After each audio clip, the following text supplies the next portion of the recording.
The moon was silent except for the wind. Its surface was a wasteland of black rock and silver dust, lit only by the pale light of a dying sun. A wrecked ship lay half-buried near a cliff, smoke still rising from its shattered hull. Inside, the wreck, Princess Kaelira of the Zarathi Empire, sat in the cold, breathing heavily. Her royal escort was gone, killed when raiders struck without warning. She had sent a distress signal hours ago, but no reply had come. The moon had no cities, no defenses, and no place to hide. If the raiders returned, she would not survive. Her people, the Zarathi, were a proud, powerful race. But even they could not protect her here. Far above, in the quiet black of space, a small, battered cargo hauler drifted near the edge of the moon's orbit. Its pilot, Captain Daniel Reeve, was checking his long-range scanners. He was a human, tall and lean, with short, dark hair and the tired look of a man who had seen too much trouble. He wasn't rich, and his ship was old, but his instincts were sharp. A faint signal blinked on his screen. "Distress call," he muttered. "Encrypted." "Zarathi code." Daniel frowned. Zarathi distress calls were not something most humans answered.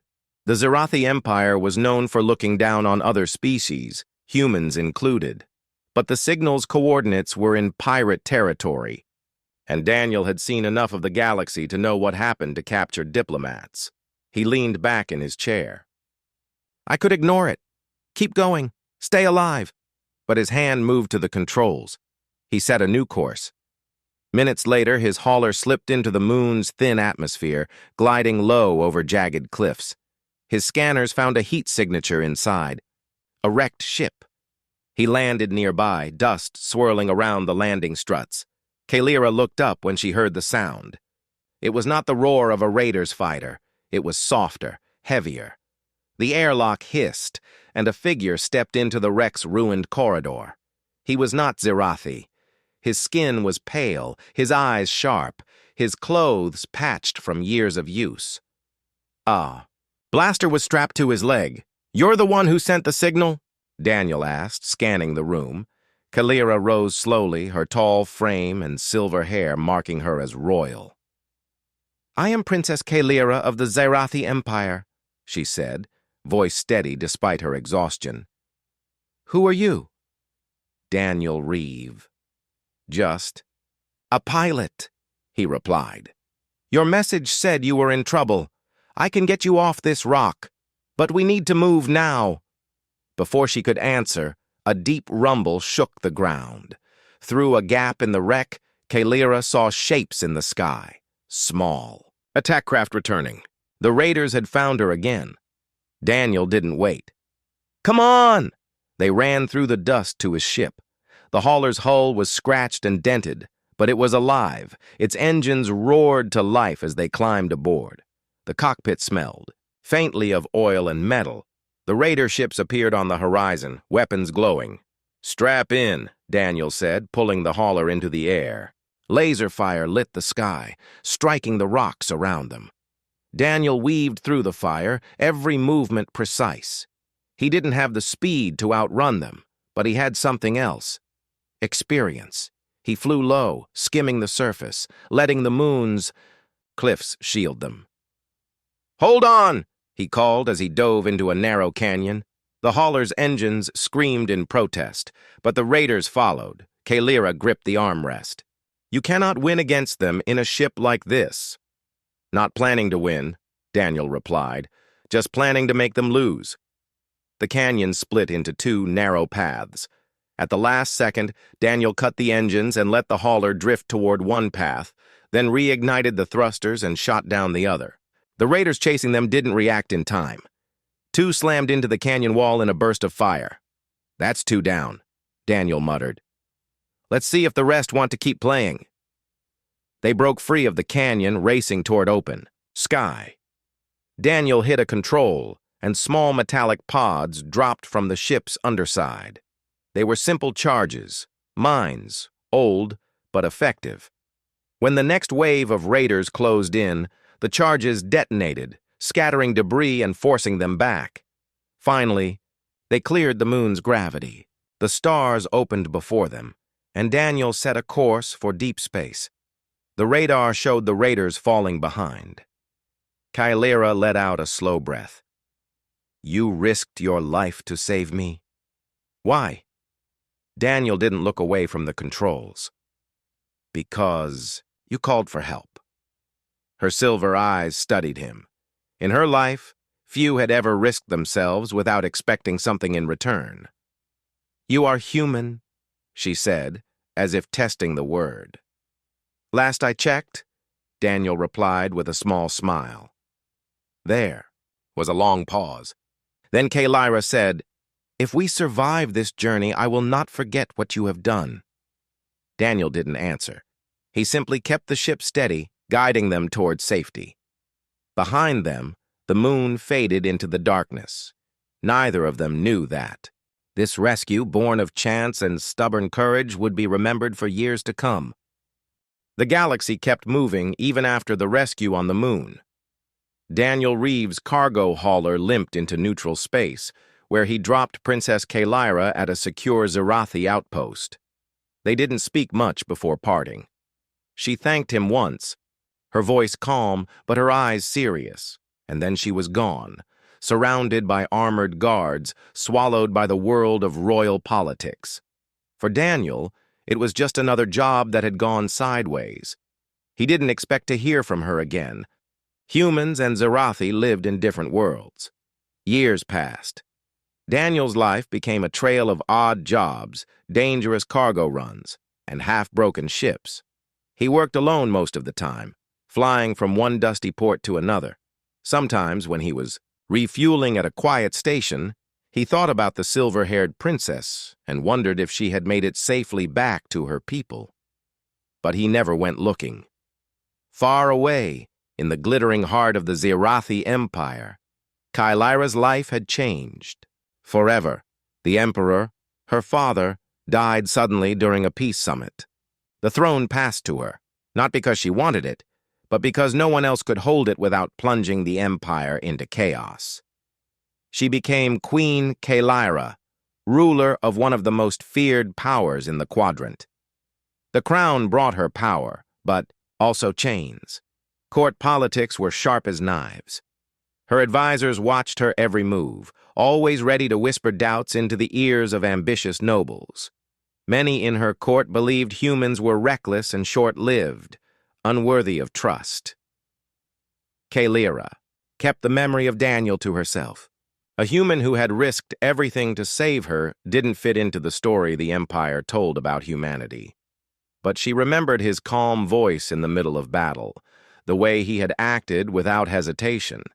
That memory became a quiet reminder that loyalty could come from unexpected places. The galaxy was never peaceful for long. On the outer borders of known space, an old enemy began to stir.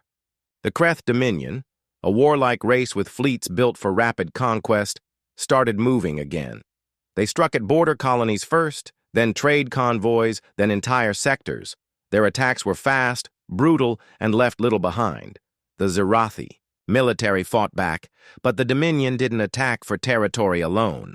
They wanted to weaken the empire from within, breaking its unity before launching a full invasion. Whispers reached Kylera's court.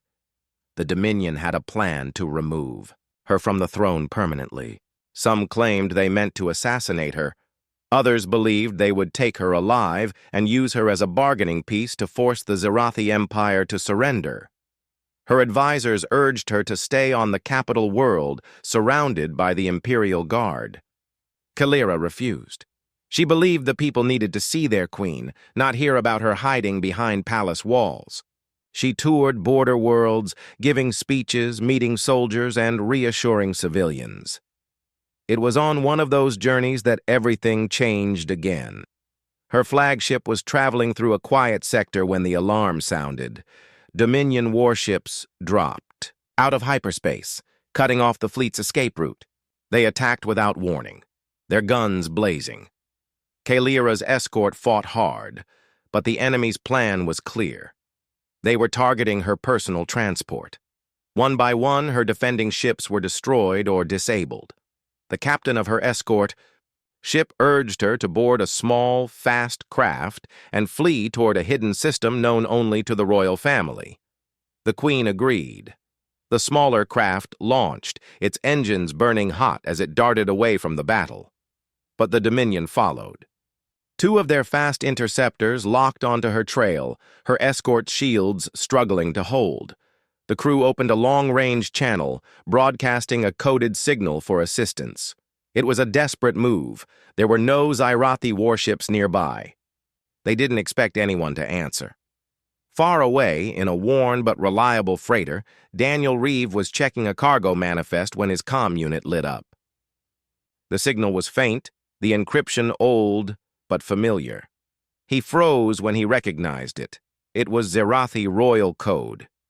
Daniel almost ignored it. After all, the Xyrathi rarely called for help from outsiders. But then, the transponder ID came through, and he saw the name Kalyra. For a long second, he just stared at it. It had been years since the moon. Years since he had last seen her. He had no reason to get involved, but his hands were already moving over the controls. He adjusted course toward the signal, throttling his engines to maximum. The galaxy was vast, and people didn't often cross paths twice, but some bonds didn't fade. Daniel's old hauler wasn't a warship, but it was fast enough to intercept the Queen's fleeing craft. His scanners picked up the Dominion interceptors closing in. If he waited too long, she'd be gone, either captured or destroyed. His voice was calm as he opened a channel. "This is Captain Daniel Reeve to Royal Transport. Alter course to heading 472 Mark 9. I'll cover you." The reply came a moment later, tense and clipped. "Identify yourself." "It's Daniel," he said simply. There was silence. Then a different voice, clear, steady, and impossible to mistake, came. "Through. Daniel?" He smiled slightly. "Hello again, Your Majesty. Let's get you out of here." The Queen's transport changed course instantly, trusting the stranger on the comm. The pilot didn't know who Daniel Reeve was, but the tone of his voice carried no hesitation. Daniel's cargo hauler roared through the dark, its engines straining as he moved to intercept the two Dominion interceptors. They were sleek, fast, and built for killing. His ship was old, slow, and dented. But Daniel had something the Dominion didn't, years of surviving battles he shouldn't have walked away from. He cut across the interceptor's flight path, firing a spread of ion bursts. One of the Dominion ships swerved hard to avoid collision. The other kept chasing the Queen's craft, ignoring him. Daniel cursed under his breath and pushed his ship harder. His hauler rattled, metal groaning as it strained against the acceleration. He lined up the shot and fired a small missile, not to destroy, but to scare. It detonated close enough to shake the enemy ship, forcing it to slow down. The Queen's transport pulled closer to his position. "Stay on my wing," Daniel said over the comm. "We'll draw them toward the debris field ahead." Kalyra's voice came back, calm but urgent. "Daniel, you are flying into a hazard zone." "Exactly," he replied. "They're faster. We need something they're afraid of. The debris field ahead was the remains of an old battle, broken warships, drifting armor plates, and clouds of metal shards. No sane pilot flew through it at high speed, which was why Daniel aimed straight for it. The Queen's transport stayed tight behind him as they entered the field. Shattered hulls loomed on all sides. Daniel wove through narrow gaps, banking hard and using his thrusters to slide around jagged metal. The Dominion ships followed, but their speed became a problem. One clipped a drifting hull and spun out, vanishing into the wreckage. The other kept coming, weaving after them like a hunting beast. Daniel spotted a large, hollow piece of an old cruiser ahead. "Follow me through," he told Kalyra's pilot. He dove into the wreck's open hull, blasting out the other side. The Dominion ship followed, but Daniel had already triggered a charge he'd dropped moments before. The blast ripped through the cruiser's remains, sending twisted metal spinning outward. The shock wave slammed into the Dominion ship, shredding its shields and crippling its engines. It spun away, dead in space. The comm crackled. "They're breaking off," Kylira's pilot reported. Daniel exhaled slowly. "Good. Let's get you somewhere safe." They emerged from the debris field into open space. For the first time in years, Daniel got a clear look at her, Kylira, now queen of the Zirathi Empire. Her image flickered onto his screen, sent from the transport's comm system. She was still tall and regal, her silver hair now worn in the style of the crown. But there was something new in her eyes, a weight that hadn't been there on the moon all those years ago. "It is you," she said quietly. Daniel gave a small smile. "Still breathing. And so are you. Guess that makes us even." "You saved my life again," she said. He shook his head. "Just doing what I do." "You called for help," I answered. One of her guards stepped into view, clearly unhappy. "Your Majesty, we should not be trusting a human mercenary. We have no proof he isn't working for—" "Enough!" Kylira said sharply. The guard fell silent. "I trust him?" Daniel raised an eyebrow. "Still giving orders like that?" "Huh?" She almost smiled. "Some things do not change." The transport's pilot spoke up. "Your Majesty, our fuel reserves are low. If the Dominion sends another wave, we won't have the speed to outrun them." Daniel checked his own readings. His ship wasn't much better. "There's a refueling station 2 jumps from here, not on any major trade routes. Small, quiet. We can regroup there." Kylira nodded. "Lead the way." They made the first jump in silence. Daniel kept glancing at his scanners, watching for any sign of pursuit. His mind was racing. Seeing her again after all these years felt strange, like finding an old memory alive and staring back at him. When they dropped out of hyperspace at the halfway point, Kylira hailed him directly, bypassing her crew. "You have not changed much," she said. Daniel chuckled. "You have. Last time we met, you didn't have a crown." "It is heavier than it looks," she admitted. Her tone softened. "I remember that day on the moon. I was certain no one would come. Then you appeared. I have never understood why." Daniel shrugged. "Didn't need a reason. Sometimes you just do the right thing." Her gaze lingered on him. "You risked everything for me twice now. That is not chance, Daniel." Before he could reply, the proximity alarm went off. Dominion ships, 2 frigates, had jumped into the system. They were too far to fire, but they were gaining fast. Daniel swore under his breath. "They must have tracked your transport's signature. Change of plans. We're not stopping at the station." "Then where?" Kylira asked. He looked at the star map, then back at the Dominion's position. "Someplace they won't follow us, but it's not going to be easy." Her voice was steady. "You lead. We follow." Daniel locked in the new course and pushed, his ship's engines to their limits. The second rescue had only just begun. The stars outside Daniel's cockpit blurred as the hauler and the Queen's transport raced through hyperspace. The Dominion frigates were still behind them, but not close enough to fire. Yet, Daniel studied the star map. "There's only one. Way to shake them," he said over the comm. "We head into the Red Veil Nebula." The pilot of the Queen's transport hesitated. "That's a death zone. Magnetic storms, unstable currents." "Exactly," Daniel cut in. "They'll have to slow down. If we're lucky, they'll lose our trail completely." Kylira's voice came through, steady as ever. "If you think it will work, we follow you." Daniel smirked faintly. "I was hoping you'd say that." The Red Veil Nebula filled the forward view within minutes, an endless sea of crimson and gold clouds, swirling in the void. Electrical arcs flashed inside the mist, like storms frozen in space. Even from this distance, it looked dangerous.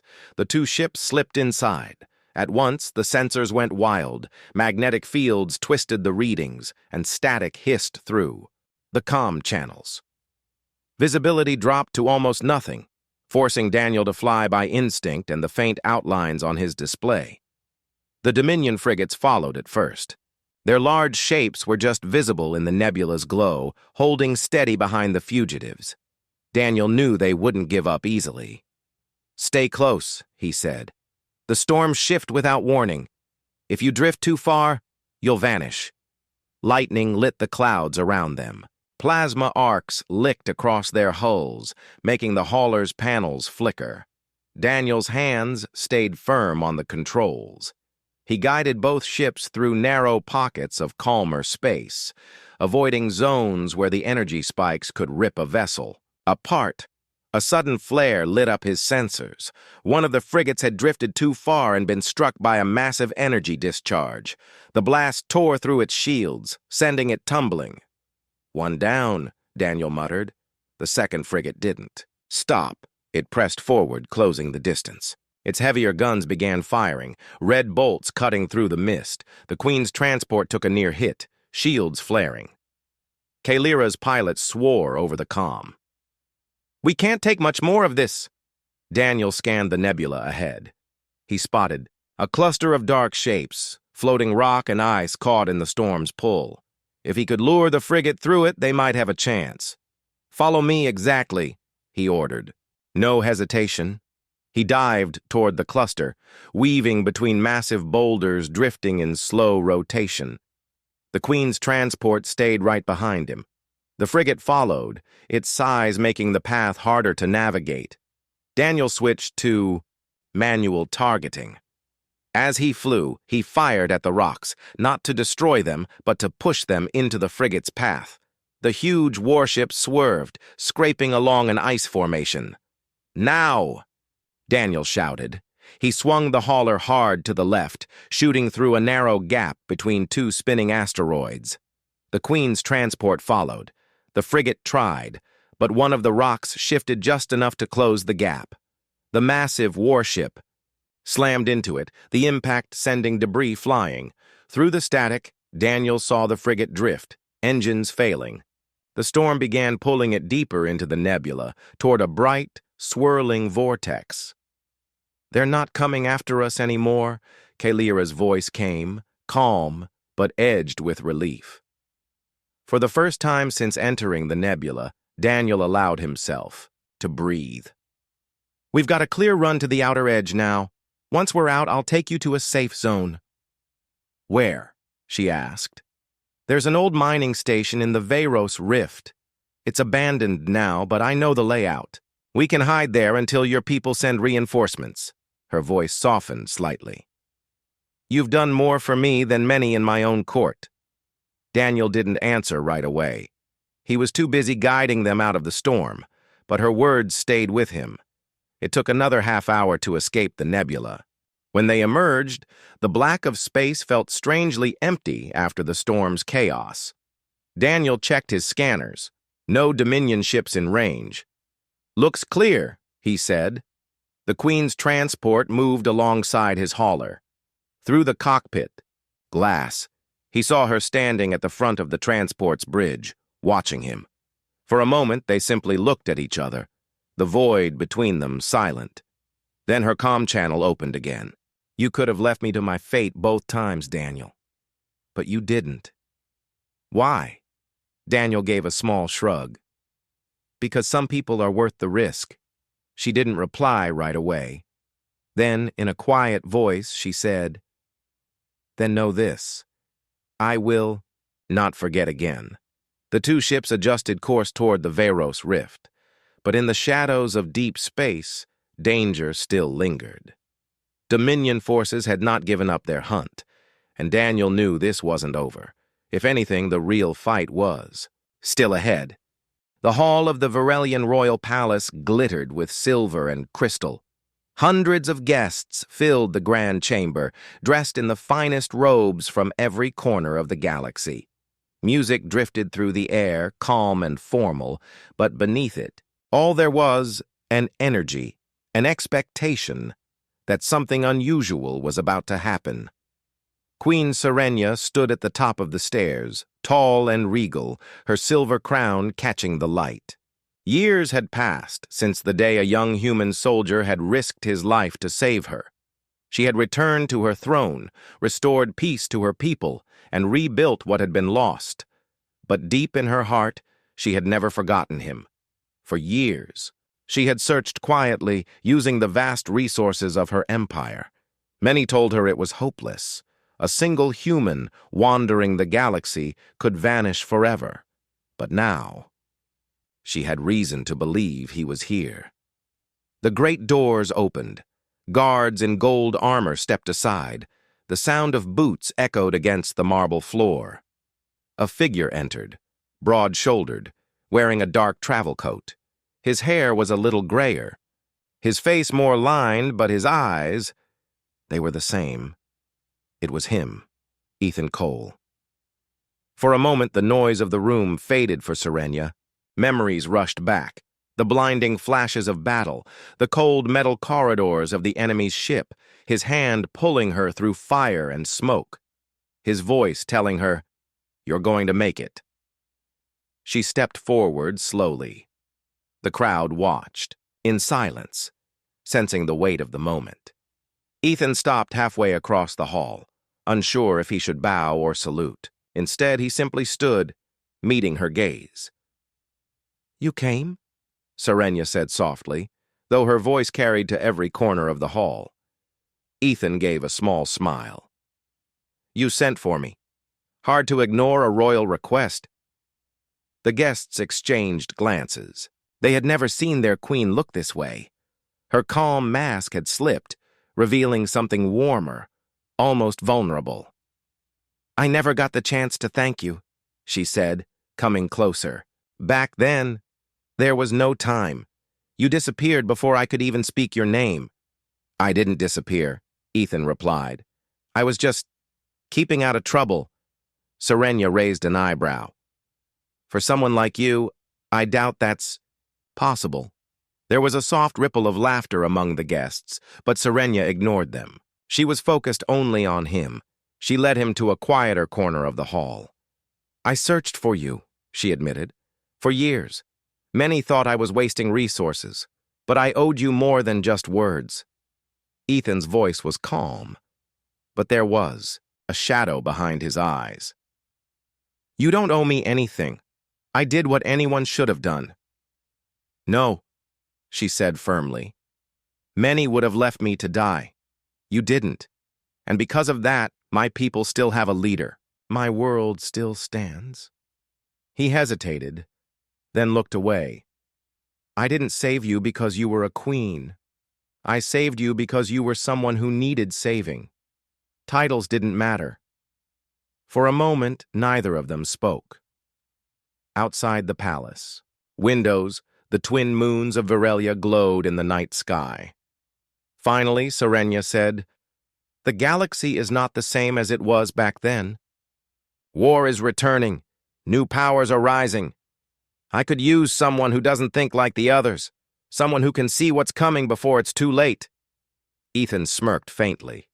"Sounds like you're offering me a job."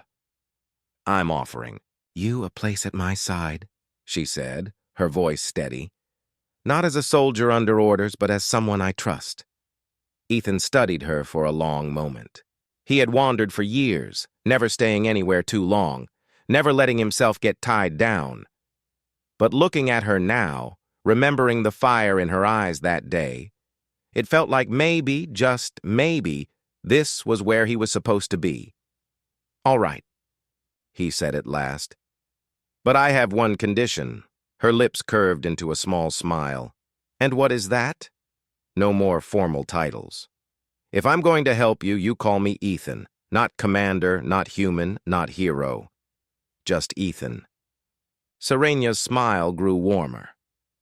"Agreed, Ethan." The music in the hall swelled again, and the murmurs of the guests returned. But for the two of them, it felt as if the world had narrowed to just this moment. Years had passed. Wars had been fought. Empires had shifted. But here they stood. Two lives that had once crossed in the middle of chaos, meeting again under the glow of palace lights. For Serenia, The search was over.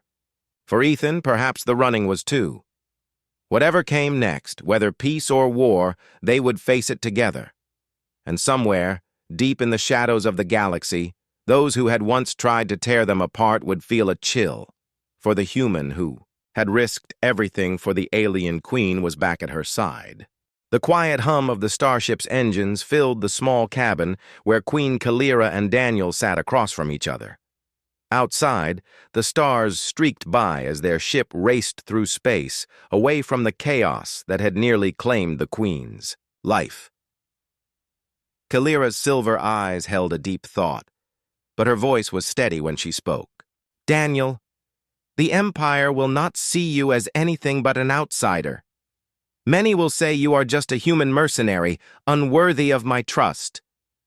Daniel gave a small smile. "I don't care what they say." She looked at him, a mixture of respect and something softer in her gaze. "You risked your life for me twice. That is a debt no one can repay." Daniel shook his head lightly. "There is no debt between us. You would have done the same for me if the roles were reversed." Kalira's lips curved into a small smile. "Perhaps. But I am queen now, and I intend to show the galaxy that I keep my promises." The ship's communications panel beeped softly. A message from the Imperial Council. Kalira tapped it open, her expression growing serious. "We face threats on all fronts," she said quietly. "The Kreth Dominion will not give up. They will strike again." Daniel nodded. "Then we better be ready." When they returned to the Imperial capital, the atmosphere was tense. The palace was alive with whispers and guarded glances. The council members met in a vast chamber, their faces stern and full of doubt. Many questioned the Queen's decision to trust a human so openly. Humans were often seen as unpredictable, even dangerous. Some demanded Daniel be removed immediately. Kalira stood firm. "Daniel Reeves saved my life and the lives of countless others. He has proven his loyalty beyond any doubt." A senior counselor sneered. "Your Majesty, this is a political risk. You cannot elevate a human mercenary over our trusted commanders." Kalira's voice was cold now. "Daniel is not a mercenary. He is protector of the crown. His place is here, at my side." There was silence, then a murmur of surprise. Daniel felt their eyes on him, some filled with suspicion, others with grudging respect. He remained calm. In the weeks that followed, Daniel worked closely with the Queen and her advisors. His knowledge of mercenary tactics and his experience in the roughest parts of space brought fresh ideas to the Imperial defense. Kalira watched him carefully. He was no courtier, but his honesty and courage made him a rare ally. One evening, as the sun set behind the palace towers, Kalira and Daniel stood on a balcony overlooking the city. "The galaxy watches us," she said softly. "They expect us to fall apart." Daniel looked at her. "Then let's show them they're wrong." She smiled, a light in her eyes that had grown stronger through hardship. Together. News arrived of a Dominion fleet moving closer to Zirathi space. The time for waiting was over. Daniel and Kalira prepared for war, not just for the survival of the Empire, but for the future of every world caught in the growing storm.